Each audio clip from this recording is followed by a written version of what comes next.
I need to sell it while I still can and dump the Cybertruck. So I am going to take this Cybertruck to CarMax for an appraisal to see what they say. Welcome to Doobie's Garage, the dumbest automotive channel in all of YouTube. And yes, I am dumping my Cybertruck after only a month because there are some things with this that I really don't like. Also, some things that Tesla have done with the new Cybertruck make me feel kind of icky. And also, the main reason, I'm scared of catastrophic depreciation. The bottom is falling out on these, and I feel like if I still have this thing by the end of the year, I'll lose $30,000, $40,000 or more. And with all the dumb decisions I've made lately, it's time to make a smart one and dump this thing. Now, before we get into this, I do want to say this is my opinion and my judgments on the car based on my personal opinion, my firsthand experiences, and what I have read online with other Tesla owners. And I may be wrong on some of this. This is certainly my opinion, and I'm just reading information. I may have a few facts wrong, so please take that with a grain of salt.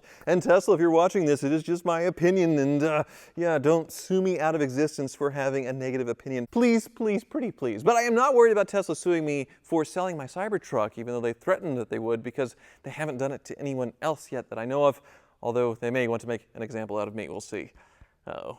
So when the Cybertruck was unveiled over 4 years ago, it was supposed to have a price of around $60,000 for the all-wheel drive, have 500 miles of range, and look like this incredible spaceship-looking thing from the future. And they did deliver on the looks. I do personally love the looks. People are divided on it, but I personally love it. But what we got as far as specs isn't the same. Foundation Series, to own the very first Cybertruck, you had to pay a minimum of $100,000. And the range, only 340 miles, or you could pay an extra 15 grand for a range extender that takes up a lot of your rear cargo space. You buy a truck to haul things, so you have to sacrifice that bed space for another 100 or so miles. And with a Cybertruck, you're supposed to get a lot of extras, not just the laser etched Foundation Series thing on the body. You're supposed to get full self-driving standards, so the autopilot system. You're supposed to get a cool light bar across the top, and Tesla's really cool power share that allows you to plug in the Tesla, and say if your power goes out, it automatically kicks on as a backup generator and can run your home. But I haven't gotten any of those things. More on that in a little bit. Supposedly, over 1 million people put down a deposit on a Cybertruck. $100 instant fundraising for Elon, and that meant a 3 to 4 year wait to get your Cybertruck, and that does not seem the case. So I was a day one reservation holder, but now I'm seeing on the Tesla forums people who are 500 to 1 million people supposedly in line are getting their invitations to configure. And that's because you get way less range, way more expensive. Those hundreds of thousands or million plus people that put down a reservation are going to pass. They're going to wait at least for the non-Foundation Series and save themselves at least 20 grand, or wait till the rear-wheel drive comes out that's supposed to be under $60,000 and get that, not pay 100 grand or 120 grand for the Cyber Beast. Or wait until they improve the Cybertruck, add a lot more range, especially with the Chevy EV Silverado having reported over 400 miles of range.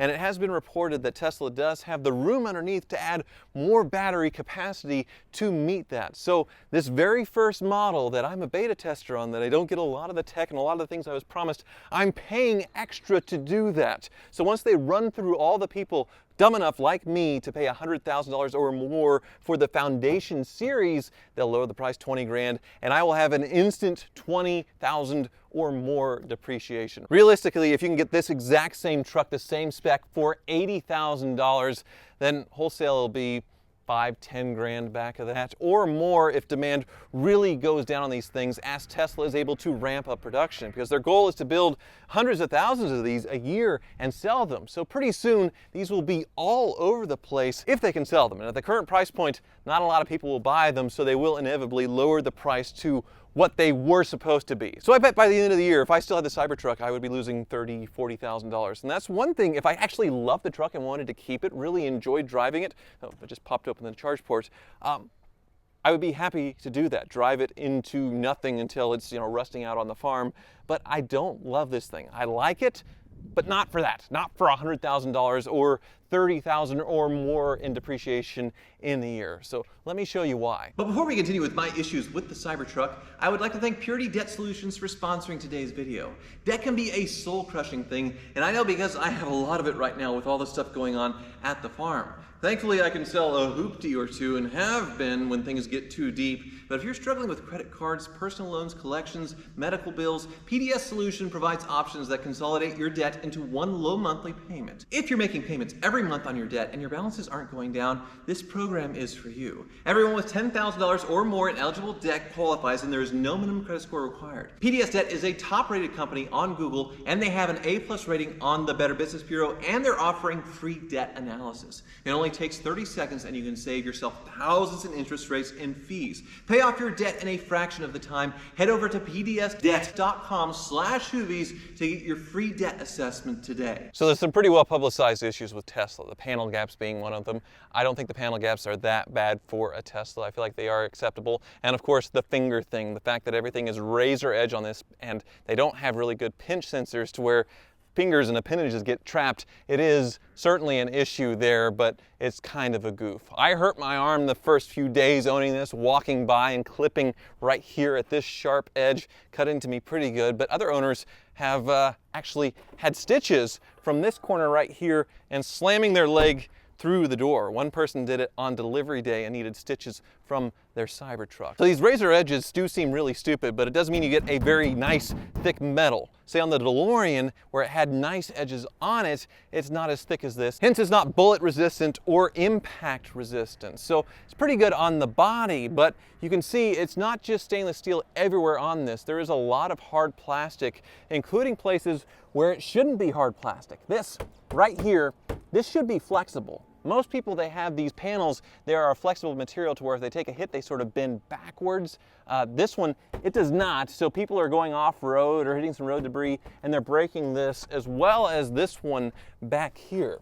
Sort of the mud flaps, or for the extra aero on the Cybertruck, they need to be flexible, and they're not, so they are breaking at an alarming rate. And Tesla does say if you go off-road, you should take these off so they don't get annihilated. But it's not just what you can see, it's also what lurks underneath, and I showed you in that tear apart video the issues that I saw underneath the frunk of the Cybertruck. But then another person has pointed out that the control arms, they do look very, very dinky, thin, small. I mean, this is it right here as far as the thickness.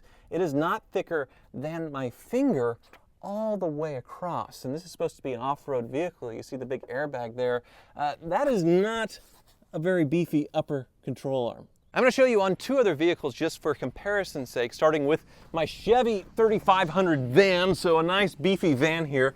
The upper control arm, yes, it is smaller, but it is at least 1 finger thickness, and this isn't meant for any kind of off-roading at all, but you can see it is a thicker, beefier looking, at least, control arm. But then when you compare it to this purpose-built Ford Raptor, this off-roader here, you can see the upper control arm is pretty beefy as well, at least 1 finger thick on there, and then the lower control arm is absolutely massive. Obviously, this is built to go off-road and jump over 300,000 miles, and it has had some suspension work, but hasn't fallen apart on me yet. And you can see the suspension setup just makes the Cybertruck look like an absolute joke. Another thing that's having massive failure rates is this panel right here to open and close the rear hatch and the vault. You can stand on this, it will support your weight, but this button itself allows water to get in. I've seen it one time where it's all swelled up sort of like a pimple, and it still worked, but obviously water getting in there over and over again, it does lead to eventual failures, and there is a replacement for that. For now, mine is working perfectly. In addition, there is a hookup for the light bar or whatever up here. There's an electrical plug-in for it, and someone had theirs short out and melt all of this without any kind of warning light, apparently. Of course, there is no hubcaps, and you can see inside the hubs, this is normal. My 11-year-old daughter set the lock noise to that. She thinks it's funny. It is pretty funny, but it does that at times. So this is starting to rust, and it looks very unsightly. It's normal for hubs to be exposed to metal like this and rust, but they're supposed to be wheel covers that we're supposed to get eventually but we haven't, and there's no estimate on when we're getting that. Same goes for the full self-driving. Elon said it could be a few months or more because they got to prioritize the rest of the Tesla fleet for the new generation autopilot. So if Elon says months, and he said this would come out in a few years, the Tesla Roadster that's supposed to come out in a few years is still not out. Who knows when this thing will actually get autopilot and full self-driving. And it's something that you can subscribe to and pay $99 or $199 a month. So at that math, $8,000, even if I had it right now, it would take 3, 5, 7 years, depending on how they price it, to recover that cost. And then there was the power share I was talking about, the home power, the backup generator for this. Well, Tesla makes you have it installed by a certified Tesla installer, and there's a long wait, and they're quoting out $6,000 to $8,000 in some cases. One person I think said $6,500 after a decent wait, and he was very proactive in signing up, which is a 1 to 2 day job, and Tesla provides the hardware, that is the power share, to plug it in. So it's simply an electrician wiring up this to work on the house, on the existing infrastructure, not many extra parts. So 1 to 2 days of work at $6,000 to $8,000 means Tesla is probably marking this up to recover their costs. I don't know that for sure, but in what world does 1 day's work or 2 days' work for an electrician with no extra tools cost that much money? So a lot of people are opting out for that, and they're getting a $2,500 credit supposedly, or a year of supercharging. And one of the things you can buy is the Cyber Tint, the really cool Cyber Tint to go across the back here, and that is $3,000. So you get a $2,500 credit, $3,000 for the tint. I wonder what their cost is on the tint. Could it be $500? Would that be the cost on the tint? Or maybe $300 so they still make a little bit of money? This is me just guessing, I don't know, but you kind of see where I'm going here, where all this sort of feels like, it just feels scummy. It feels like used car slimy dealer stuff when this is a new car dealer and I'm paying for the privilege of being their beta tester, not getting the tech of full self-driving, wheel covers, a light bar, any of the gimmicks, and paying extra for the privilege. And of course, don't forget the little rivet on my accelerator pedal, because the pedals would come loose and their fix is a rivet.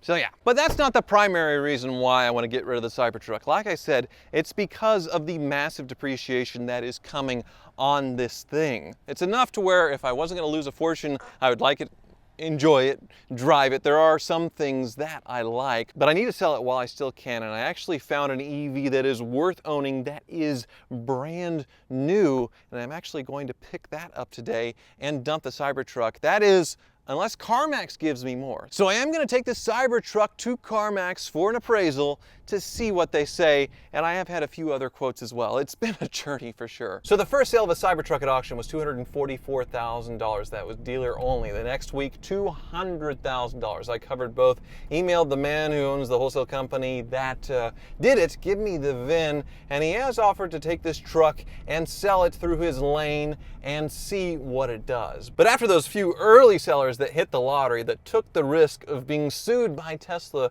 for flipping it, the floodgates opened and prices have come crashing down. 150s, 140s, 130s, 1-teens. We've seen public sales on cars and bids as low as $108,000. So with fees, that's around $115,000.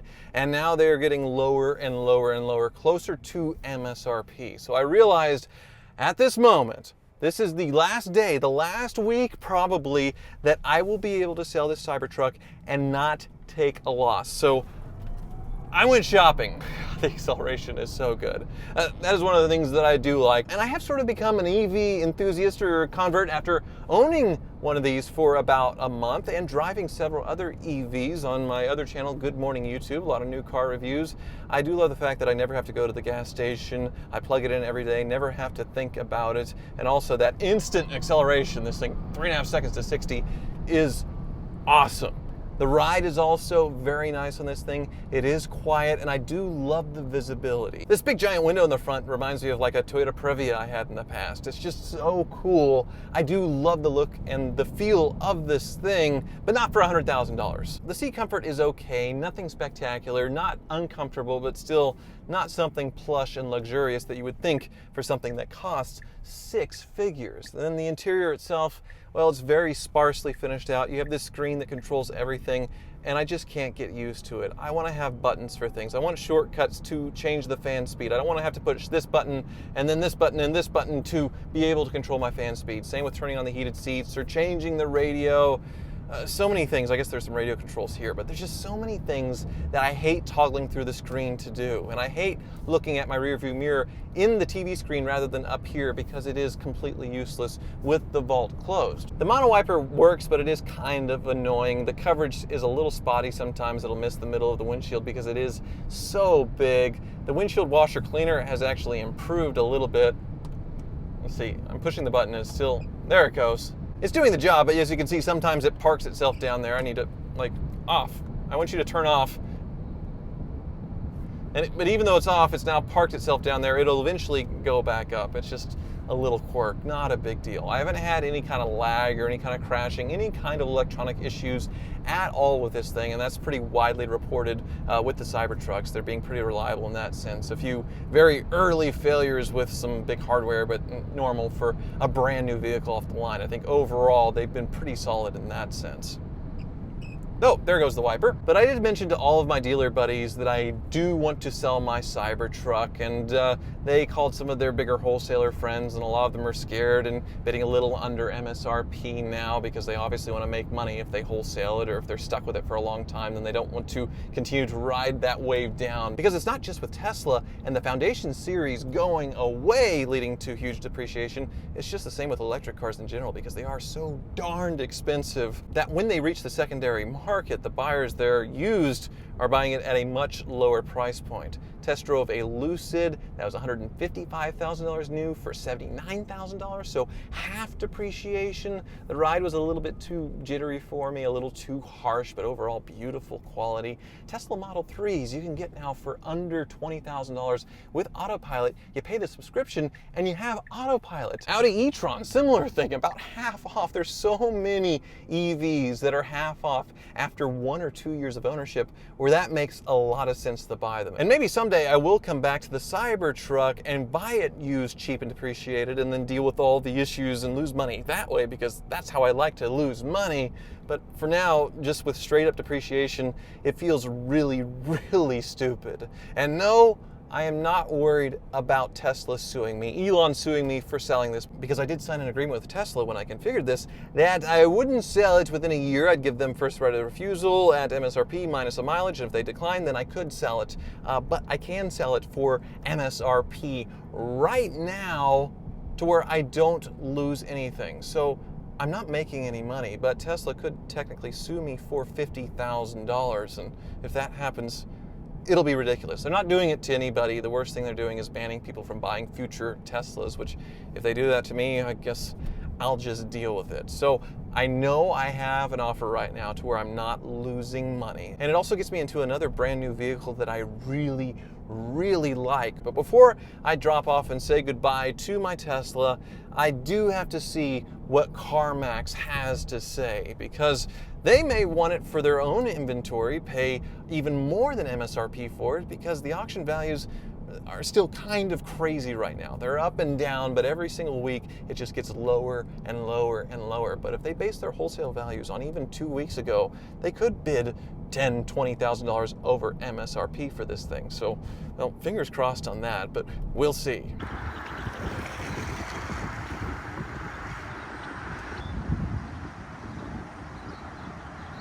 Well, it's actually been a few days since I went to CarMax in the Cybertruck, and it did not go how I expected at all. After sitting there for almost an hour, they came back and said that we are unable to put an offer on your Cybertruck, or any Cybertruck for that matter, until it has been at least a year since you purchased it. And there's only 2 reasons that I can think of as to why. Number 1 being the volatile Cybertruck market is just too crazy. They don't want to get into it, so they're just waiting a year, or more likely, they're worried about the litigious nature of Tesla and what would happen, say, if they bought a Cybertruck and then that person got sued, and then that person sues CarMax because they should have known, or I don't know, something like that.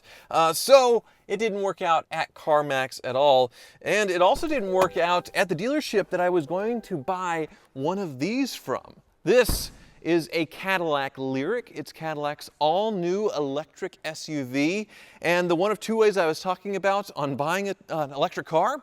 One of them was going to be buying used, which is what this is. The other one was leasing with the $7,500 tax credit, and most makes way overvaluing their residuals on leases. You can get a really cheap lease, like Ed did on an Audi e-tron for, a couple $100 a month on a $100,000 Audi for 2 years. There's other instances of that, and that was going to be the case with the Lyriq, except it turns out it didn't qualify for whatever reason on the lease for the $7,500 tax credit. So that blew it up, and they were going to give me MSRP for the Cybertruck, $102,000. But my backup was this. It's a 2023 with 9,000 miles, 300 plus miles of range. This is the two-wheel drive, but it is the launch edition and very, very loaded with the Super Cruise, which is a rival to Tesla's Autopilot, installed and working.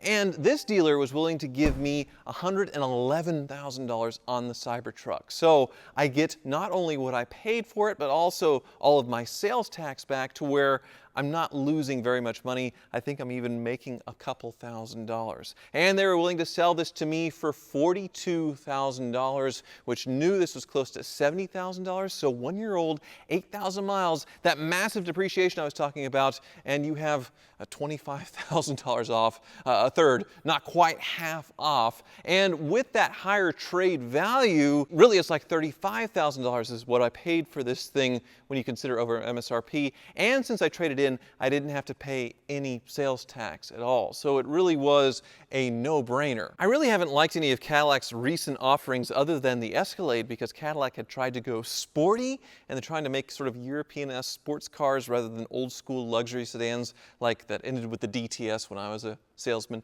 at the Cadillac dealership, old DeVilles, Sevilles, that kind of thing. But I do feel like this Lyriq is a return to form, because the ride is so darn nice. I do think it looks really good. Even though it is a crossover, it's lower, so it's almost wagon-esque to me. I like the light bar here in the rear, in the back. The ride's incredible. The seat comfort is just out of this world, and it has tech the right way. I have options as far as not having to go through a screen. I could if I wanted to with a touch screen, but I have the knobs down here, and I have physical buttons everywhere. Heated and cooled seats, autopilot that works. I don't have to wait for months. All kinds of nice options that the Cybertruck doesn't have, and for a small fraction of the price. Not only because this is way cheaper new MSRP, but also in depreciation. Now, things that I do give up is the acceleration. 0 to 60 on these at the fastest 4.5 seconds. The Cybertruck a second faster, and range is a little bit less. I think on the Cybertruck is 340. These are about 320.